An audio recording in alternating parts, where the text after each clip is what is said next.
Good evening all. नमस्कार।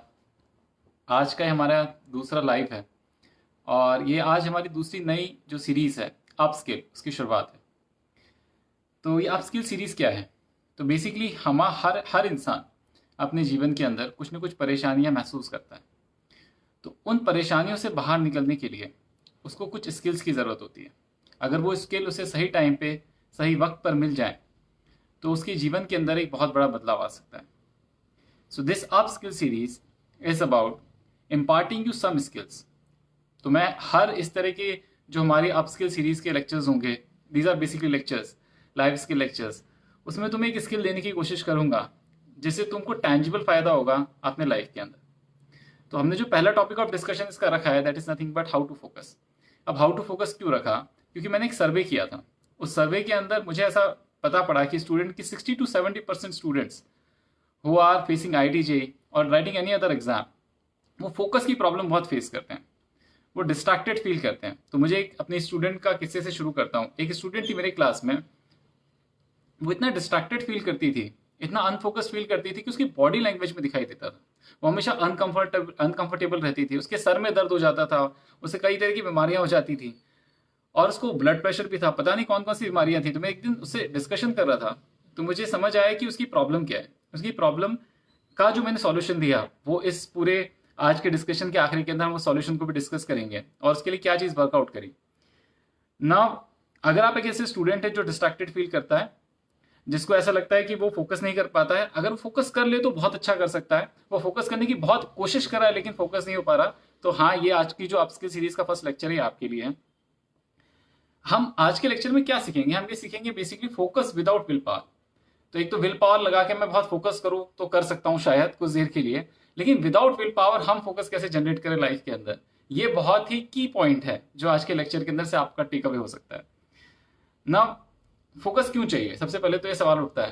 देखो, focus sports की लैंग्वेज में जोन भी कहते हैं, ठीक है ना, और जेन की लैंग्वेज में फ्लो भी कहते हैं। तो ये वर्ड्स सिनोनिमस टाइप के ही हैं। इनका मतलब क्या होता है? बेसिकली जब स्पोर्ट्स पर्सन एक जोन में चला जाता है तो वो उसका माइंडसेट ऐसा होता है कि वो जो भी कर रहा होता है सही हो रहा होता है, एफर्टलेस सक्सेस मिलने लग जाती है उसको। थोड़ा भी वो एफर्ट पुट करता है तो उसका बहुत ही मैग्नीफाइड रिजल्ट उसको मिलता है।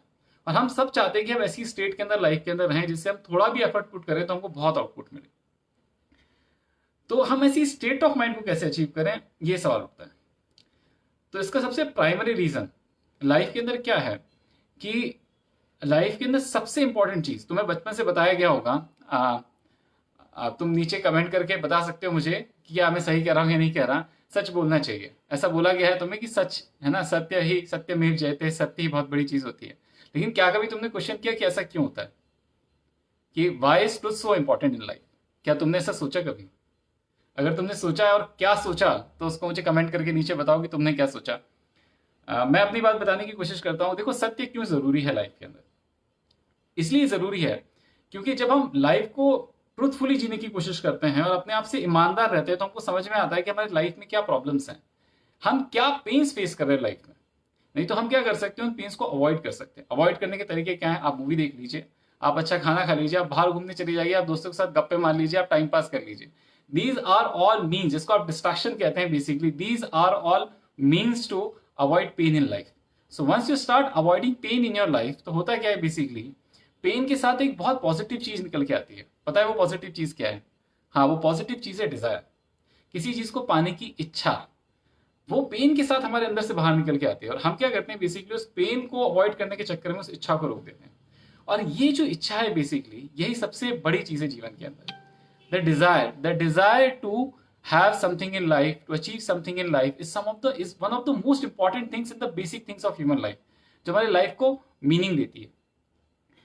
तो अगर अब सवाल ये उठता है बेसिकली, सर इच्छाएं तो बहुत तरह की होती हैं, क्या सारी इच्छाएं सही होती हैं? देखो, इच्छाओं को भी दो कैटेगरी में बांटा जा सकता है, एक गुड डिजायर्स, एक बैड डिजायर्स। अब गुड डिजायर और बैड डिजायर क्या होती है मैं तुम्हें समझाता हूँ। जैसे एक बैड डिजायर का एग्जाम्पल लेते हैं। तुम्हारा कल एग्जाम है और आज तुम्हारा मूवी देखने का मन कर रहा है। अब this is also a Dzire, और अगर मैं इसको सेटिस्फाई करूंगा तो मुझे अच्छा भी लगेगा अंदर से। लेकिन अगर जब मैं इसको सेटिस्फाई कर चुका हूंगा और फिर मैं रिफ्लेक्ट कर रहा हूं कि मैंने कितना टाइम लॉस कर दिया उस पूरे प्रोसेस के अंदर, तो मुझे पछतावा होगा कहीं ना कहीं अंदर से। तो this is an example of a bad desire. What is an example of a good desire? Good desire हो गया बेसिकली कि जैसे तुम चाहते हो कि मान लो कि मैं अपने लाइफ के अंदर सबसे अच्छा सिविल इंजीनियर बनूं। क्यों बनूं? मैं ऐसे स्ट्रक्चर्स बनाना चाहता हूं जो कि दुनिया देख के मार्वल करे, मैं कुछ ग्रेटनेस अचीव करूं लाइफ के अंदर। This becomes an example of a positive desire. अगर ये तुम्हारे लाइफ में जन्म ले गई तो क्या होगा? Basically this will align your life. तो देखो, फोकस करने के लिए लाइफ में सबसे इंपॉर्टेंट चीज क्या है? फोकस किस चीज पे करना है? फोकस उस चीज पे किया जा सकता है बेसिकली जो तुम्हारी कोर डिजायर होगी, जो तुम्हारे अंदर से इच्छा निकल के आई है।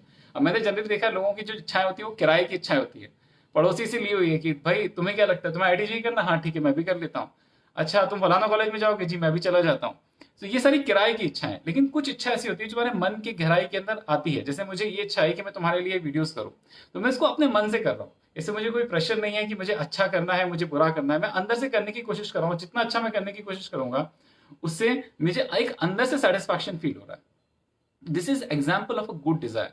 Now once I start doing that, all my personality starts arranging about this desire, और मुझे फोकस करने की जरूरत ही नहीं पड़ेगी। यस, यू आर राइट, मुझे फोकस करके, क्योंकि फोकस एक बहुत ही मिसनोवर सा वर्ड भी है। हमने फोकस ऐसा बना रखा है लाइफ के अंदर कि जो हम नहीं करना चाहते उसको अगर हम जबरदस्ती करेंगे तो इट बिकम्स कि हम फोकस करने की कोशिश कर रहे हैं। तो अगर आपकी डिजायर बहुत क्लियर है, बहुत प्योर डिजायर है, बहुत प्राइमल डिजायर है जो तुम्हारे हार्ट के अंदर आई है, तुम्हें फोकस करने की जरूरत ही नहीं पड़ेगी। You just need to follow that Dzire.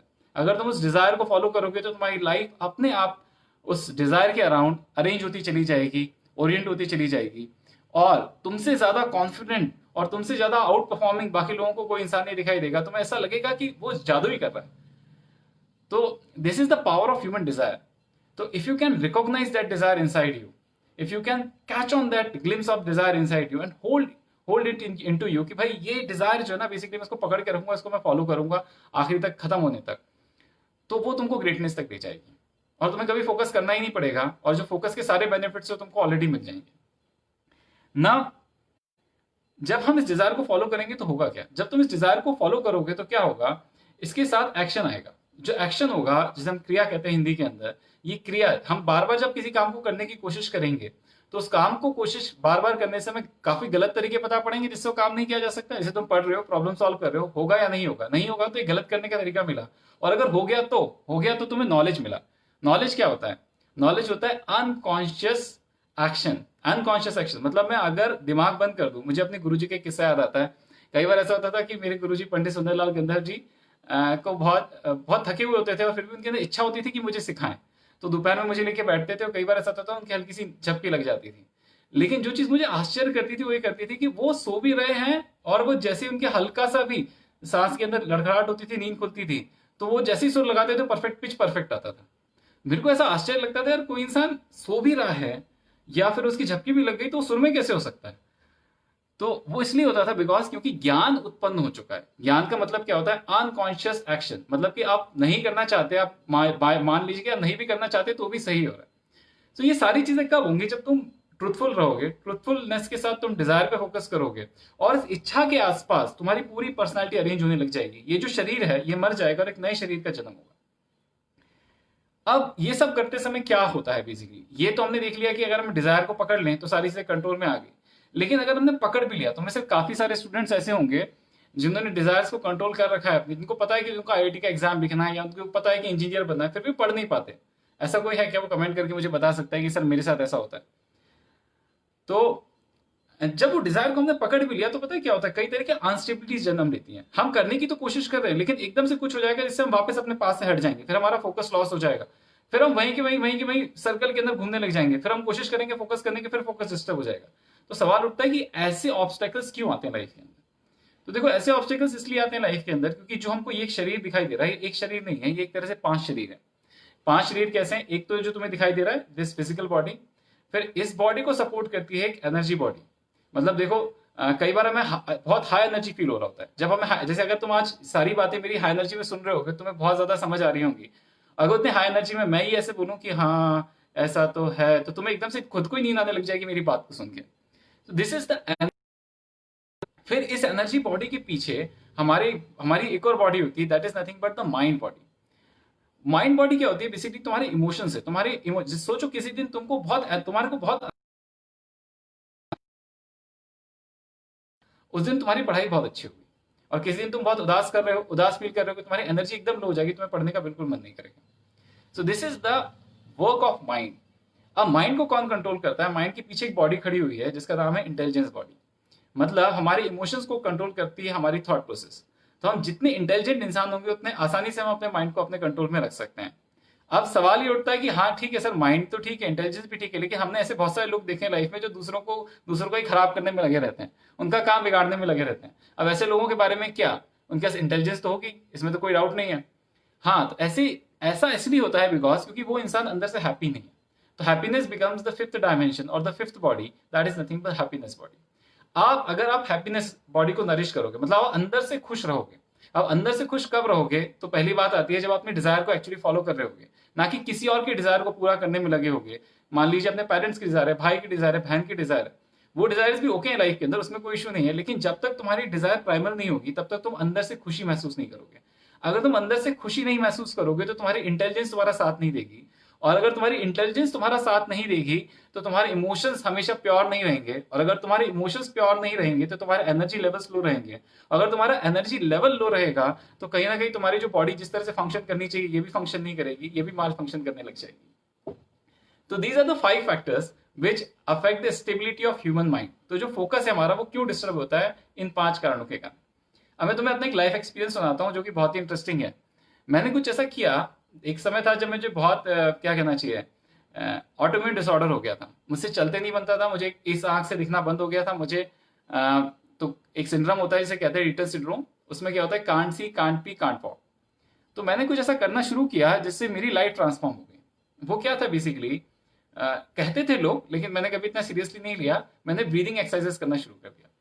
तो मैं कुछ प्राणायाम की एक्सरसाइजेस करता था, मुझे नहीं पता था उनसे क्या होता है, बस मुझे पता था कि मुझे अपनी बॉडी की और करनी थी तो मैं वो करता था। करते करते क्या होना शुरू हो गया उन ब्रीदिंग एक्सरसाइजेस से, मेरे माइंड के अंदर एक स्टेबिलिटी आ गई, बैलेंस आ गया। अब देखो ये जो तुम्हारी दोनों नॉस्ट्रल्स हैं, है ना, अब हम ये सारी बातें तो कर सकते हैं लेकिन इसको करने के लिए हमें टूल्स चाहिए। तो now we are discussing on the tools. तो मेरे अंदर ये जो दोनों नोस्ट्रल्स है, देखो तुम इसको छू के देखो, एक से हवा आती है एक से हवा नहीं आती, एक समय के ऊपर, या तुम फील कर सकते हो एक नोस्ट्रल से हवा आती है एक दूसरे नोस्ट्रल से नहीं आती। तो one of these controls your anabolism, another controls your metabolism. तो क्या है, तुम्हारी लाइफ की सारी स्टेबिलिटी इस बात पे डिपेंड करती है how you breathe. If you are breathing right you will be very stable in your life and you will never lose focus. So मेरे साथ हुआ ऐसा कि मैं कुछ ब्रीदिंग एक्सरसाइजेस थी जो शायद मैं तुम्हें आज सिखाऊंगा आज की क्लास के अंदर, कि वो ब्रीदिंग एक्सरसाइजेस मैं बहुत करने लग गया और मैं उसको हाफ आवर तक करता था क्योंकि मेरे को उसमें बॉडी को क्योर करना था। और धीरे धीरे करके एक different kind of focus started getting inside me. तो होने ही बैठता था, मुझे अभी भी याद है कि मैं एक बार ट्रेन के अंदर ट्रेवल कर रहा था, मेरा एक एग्जाम था और वो एक जनरल बोगी था, उसमें लोग चढ़ रहे थे उतर रहे थे, बहुत नॉइस था। मतलब मैंने लोगों को कंप्लेंट करते हुए दिखाई कि यार इतना शोर होता है ना तो फोकस करते नहीं बनता। लेकिन मैं जैसे ही उस ट्रेन में चढ़ा, मैं आराम से बैठा, मैंने किताब खोली और जैसे मैंने खोली वो सारा का सारा जो नॉइस था वो बाहर ही रह गया, मेरे अंदर नहीं आया वो नॉइस। मैं सोचते रहा कि ऐसा कैसे हो गया। बाद में जाके जब मैंने वो सारी एक्सरसाइजेस करना बंद कर दी तो मैं वापस पहले जैसा फील करने लगा और मुझे रियलाइज हो कि ऐसा क्यों हुआ। It is because of the stability of mind. तुम्हारे माइंड के अंदर वो एबिलिटी है कि वो अपने आप चीजों को जो उसको डिस्टर्ब करती हैं, उसके डिजायर को अचीव करने के लिए उनको ब्लॉक कर सकता है। लेकिन वो ब्लॉकेज तब होगा जब ये माइंड के अंदर बैलेंस होगा, इमोशंस के अंदर बैलेंस होगा। So I will give you 3 techniques today. First technique is this very simple breathing technique that you can apply, और जिसको बहुत ज्यादा जरूरत है वो इस एक्सरसाइज को 30 मिनट्स तक भी कर सकता है। तुम्हें इसे प्रैक्टिस करना है जिसके मेरी लाइफ के अंदर ये फोकस का इशू है, और फिर मुझको फीडबैक देना है कि does that really work for you. एक हफ्ते तक इसे करके देखो, फिर इसका इफेक्ट देखो। तुम्हें कुछ नहीं करना है, इसे अनुलोम विलोम प्राणायाम कहते हैं, बहुत सिंपल है, बहुत फेमस भी है। तुम्हें लेफ्ट नोस्ट्रिल से सांस लेनी है और राइट नोस्ट्रिल से छोड़ देनी है, फिर राइट नोस्ट्रिल से ब्रीदिंग करनी है और लेफ्ट नोस्ट्रिल से छोड़ देनी। Very simple exercise, but try and practice is for 15 minutes, है ना। जैसे तुम इसको 15 मिनट्स एटलीस्ट प्रैक्टिस करने की कोशिश करोगे, तुम्हारा माइंड एकदम बैलेंस फील आउट करने लग जाएगा। जब इसे करो तो मन के अंदर ये भी इमेजिन करो कि तुम्हारी पर्सनैलिटी बैलेंस आउट हो रही है। डू दिस थॉट एक्सपेरिमेंट, कुछ मत करो, आज या कल सुबह जब भी तुम करना चाहते हो इस एक्सरसाइज को 15 minutes of your precious time दो। बहुत सिंपल है, यहां से ब्रीथ किया, यहां से छोड़ा, यहां से ब्रीथ किया, यहां से छोड़ा। बहुत सिंपल एक्सरसाइज है, इसमें ऐसा कुछ भी कोई भी कर सकता है। लेकिन इसका फायदा क्या होता है, this exercises balances your mind. Once you start doing this तो तुम्हें गुस्सा आना बंद हो जाएगा, तुम्हें चिड़चिड़ापन बंद हो जाएगा। सबसे बड़ी बात, जब तुम कोई भी काम करने की कोशिश करोगे तो तुम टोटल बैलेंस फील करोगे, स्टेबिलिटी फील करोगे माइंड। तो ये एक एक्सरसाइज है जो तुम कर सकते हो। The second exercise that I did was very simple exercise, शायद तुमको सुन के हंसी भी आए। जब मैं ब्रश करता था तो ये महसूस करता था कि वो ब्रश मेरे दांतों पे कैसे महसूस हो रहा है, राइट। इसको टेक्निकल लैंग्वेज में कहते हैं माइंडफुलनेस। मतलब हम जो भी काम कर रहे हैं, हम उसी काम में अपना सारा ध्यान लगाएं। तो this is like a very conscious practice, इसमें ऐसा कुछ नहीं है। जैसे फॉर एग्जाम्पल तुम नहा रहे हो तो तुम ये सोचो सिर्फ मेरी बॉडी के ऊपर, स्किन के ऊपर सोप कैसा फील हो रहा है, या मेरे बॉडी के ऊपर पानी कैसा फील हो रहा है। ठीक है, तुम ठंड में करके देख सकते हो, तुमको ठंड नहीं लगेगी अगर तुम ठंड के अंदर पानी को अपने शरीर के ऊपर महसूस करोगे, ठंडे पानी को। तो this is a very powerful exercise. छोटी पहनते समय, नहाते समय, खाते समय, धीरे धीरे क्या होगा, तुम्हारी हैबिट डेवलप हो जाएगी कि तुम जो काम कर तुम्हारा मन लगेगा। So this will develop a habit of mindfulness inside you. So first exercise was the breathing exercise, Anulom Vilom. The second exercise is nothing but the exercise of mindfulness. और थर्ड, इन सारी चीजों को हमेशा लाइफ में अच्छी चलती रहे तो बहुत जरूरी है दिमाग की खुराक अच्छी होनी चाहिए। हाँ, जैसे तुम्हारे शरीर की खुराक होती है वैसे तुम्हारे दिमाग की खुराक भी होती है। तुम्हारी होती है तुम्हारी पढ़ते हो ऐसे वीडियो अंदर तुमको अंदर अपने आप अच्छे हैं, उससे हम कल और अच्छा हो पाए। ये तो अगर हम ऐसी चीजें रोज पढ़ें, ऐसी चीजें रोज देखें तो उससे क्या होता है, तुम्हारे अंदर से कहीं ना कहीं तुम्हारे माइंड को नरिश करने की एनर्जी मिलती है। And once the mind gets nourish, तुम्हारी बॉडी की एनर्जी बैलेंस आउट हो जाएगी, तुम बहुत काम करोगे और तुम बहुत अच्छा काम करोगे लाइफ में और बहुत ही ग्रेट ह्यूमन बीइंग बन सकते हो। So we have all of us have this potential of being great. The only thing that we need to do is we need to find that कि हमारे अंदर क्या पोटेंशियल है, हमारे अंदर वो क्या खास बात है जिसको हम ग्रेट बन सकते हैं। और उसे पता करने का बहुत आसान तरीका है, you need to follow your desire. जो भी तुम्हारी डिजायर है उसको तुम अच्छे से फॉलो करो, उसको पूरी जान से और शिद्दत से फॉलो करो, तो तुमको क्या होगा, धीरे धीरे करके तुम्हारी डेस्टिनी अनवील होने लग जाएगी कि तुम किस चीज के लिए बॉर्न हुए थे इस अर्थ के ऊपर। And once that starts happening, whatever you do, जैसे सचिन तेंदुलकर है, अगर उसे इसके बजाय अगर वो कुछ और करने लग जाता, इंजीनियरिंग कर लेता, तो शायद वो इतना ग्रेट नहीं होता। So once you start doing that, आप अपनी डेस्टिनी को फॉलो करने लग जाओगे तो you will automatically become very great. So आज के लिए बस इतना ही। आई गेस ये जो तीनों बातें हैं उसको तुम ध्यान रखोगे, लाइफ में प्रैक्टिस करने की कोशिश करोगे। हाँ, सबसे बड़ी बात, मुझे फीडबैक दोगे कि this things work for you और not, and I will come again tomorrow at 8 with second episode करेंगे।